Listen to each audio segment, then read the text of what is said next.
Assalamualaikum warahmatullahi wabarakatuh. Sahabat yang dirahmati Allah, ada dua amalan dahsyat setelah salat tahajud yang jarang diketahui oleh umat Islam. Jadi buat saudara-saudaraku semua yang saat ini sedang istiqomah menjalankan salat tahajud, silahkan simak video ini sampai selesai. Salat tahajud merupakan ibadah sunnah yang memiliki keutamaan sangat besar. Melaksanakan salat tahajud juga sangat dianjurkan di bulan suci Ramadan. Manfaat salat tahajud sangat luar biasa untuk seorang muslim. Bahkan, salat tahajud dianggap sebagai ibadah salat sunnah yang paling istimewa. Telah disebutkan di dalam Al-Quran bahwa salat tahajud dapat membuat orang yang mengamalkannya diangkat ke tempat yang terpuji di mata Allah. Berbagai keutamaan bisa kamu dapatkan dari melaksanakan salat tahajud dengan rutin. Salat tahajud bisa dikerjakan kapanpun dalam kurun waktu setelah Isya sampai masuknya waktu subuh.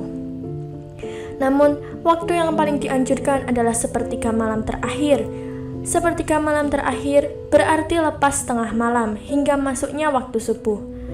Rasulullah SAW bersabda, salat tahajud bisa mengangkat manusia ke dalam tempat yang terpuji.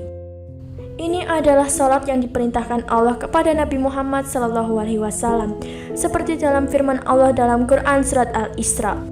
Dan pada sebagian malam hari, bertahajudlah kamu sebagai suatu ibadah tambahan bagimu. Mudah-mudahan Tuhanmu mengangkat kamu ke tempat yang terpuji. Quran Surat Al-Isra. Menurut Ustadz Adi Hidayat, ada amalan yang dilakukan saat salat tahajud yang membuat turunnya dua hal kepada manusia. Yang pertama, seketika dosa bisa diampuni. Lalu, seketika doa bisa dikabulkan, terutama bila merupakan kebutuhan. Lantas, apa saja amalan terdahsyat yang bisa dilakukan setelah salat tahajud? Sahabat yang dirahmati Allah, sebelum kita lebih jauh membahas amalan setelah salat tahajud, kami ingatkan untuk Anda yang belum subscribe, silahkan subscribe dulu. Dan tak lupa nyalakan lonceng notifikasinya.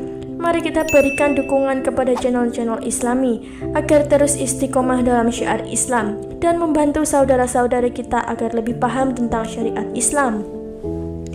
Sahabatku semua, di dalam Al-Quran Surat Az-Zariyat ayat 18, Allah berfirman, dan pada akhir malam mereka memohon ampunan kepada Allah.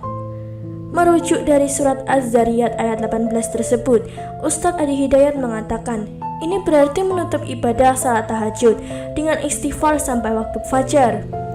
Rasakan dosa hingga meminta ampun, kenikmatan istighfar melekat ke seluruh tubuh sampai air mata menetes. Jika ini dilakukan secara benar, maka manusia akan mendapatkan keberkahan dan manfaat dari salat tahajud.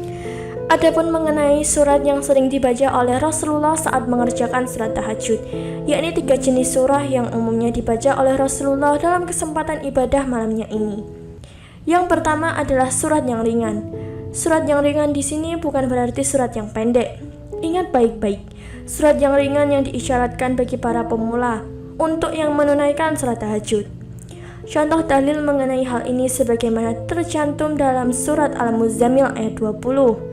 Sesungguhnya Tuhanmu mengetahui bahwasanya kamu berdiri atau sembahyang kurang dari 2/3 malam, atau 1/2 malam, atau sepertiganya, dan demikian pula segolongan bagi orang-orang yang bersama kamu.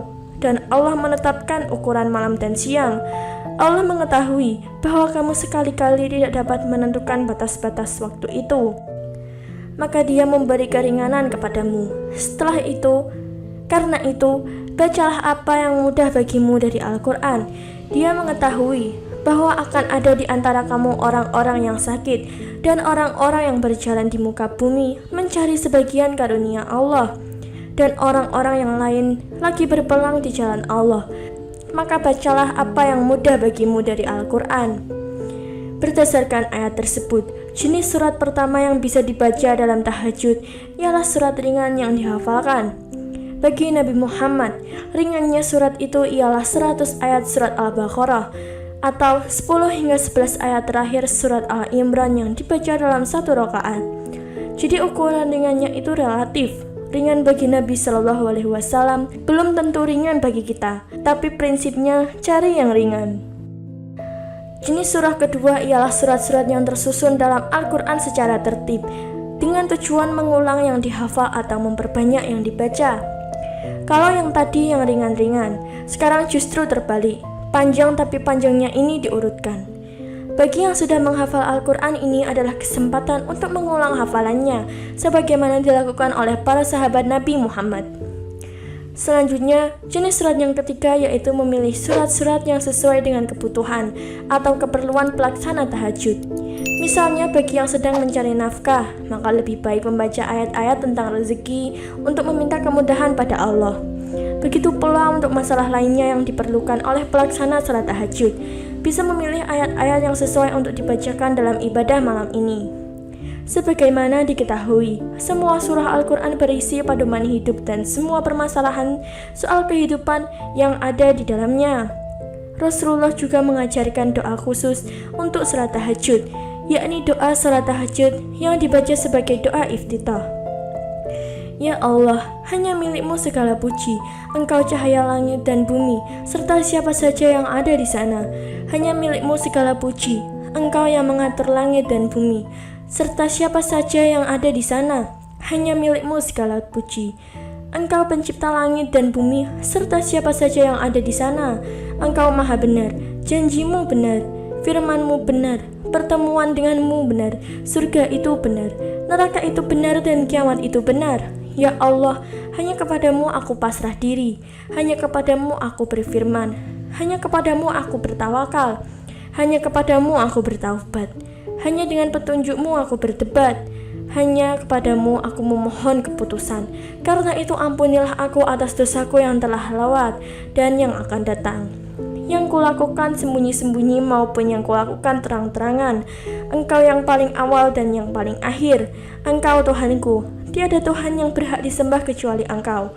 Hadis riwayat Muslim. Meskipun termasuk sholat sunnah, namun sholat tahajud memiliki banyak keutamaan. Keutamaan sholat tahajud antara lain menenteramkan hati dan pikiran. Setelah selesai melaksanakan sholat tahajud, jangan lupa untuk selalu membaca zikir dan doa sesudah sholat tahajud. Dan berikut ini adalah amalan zikir yang paling dahsyat yang bisa kita lakukan setelah sholat tahajud. Yang pertama yaitu membaca zikir Astaghfirullahalazim alladzi la ilaha illa huwal hayyul qayyum wa atubu ilaih 100 kali. Saya memohon kepada Allah yang Maha Agung yang tiada Tuhan selain Dia, yang hidup dan berdiri, dan saya bertaubat kepadanya. Setelah membaca zikir tersebut, dilanjutkan dengan membaca zikir yang kedua.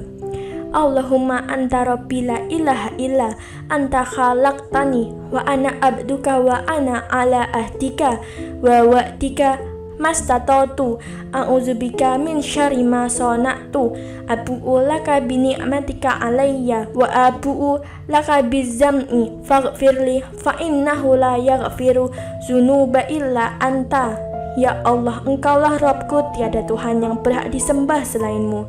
Engkaulah yang menciptakan kau dan aku adalah hamba-Mu. Aku berada di atas ikatan dan janji-Mu selama aku mampu. Aku berlindung kepadamu dari kejahatan yang aku perbuat.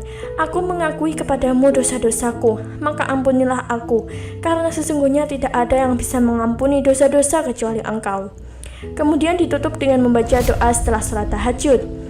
Allahumma lakal hamdu anta qayyimus samawati wal ardi wa ma fihina walakal hamdu anta malikus samawati wal ardi wa ma fihina walakal hamdu anta nurus samawati wal ardi wa ma fihina walakal hamdu anta haqqu wa wa'dukal haqqu walikatuka haqqun wa qauluka haqqun wal jannatu haqqun wa naru haqqun wa nabiyyuna haqqun wa Muhammadun sallallahu alaihi wasallam mahakun wa sa'atu hakun. Nah, sahabat yang dirahmati Allah, itulah tadi zikir dan doa selepas sholat tahajud yang bisa kita amalkan setiap hari. Semoga video ini bisa memberikan pencerahan bagi kita semua. Allahumma amin. Jika Anda memiliki pertanyaan atau saran, silahkan tulis di kolom komentar. Dan terima kasih telah menonton video kali ini. Wassalamualaikum warahmatullahi wabarakatuh.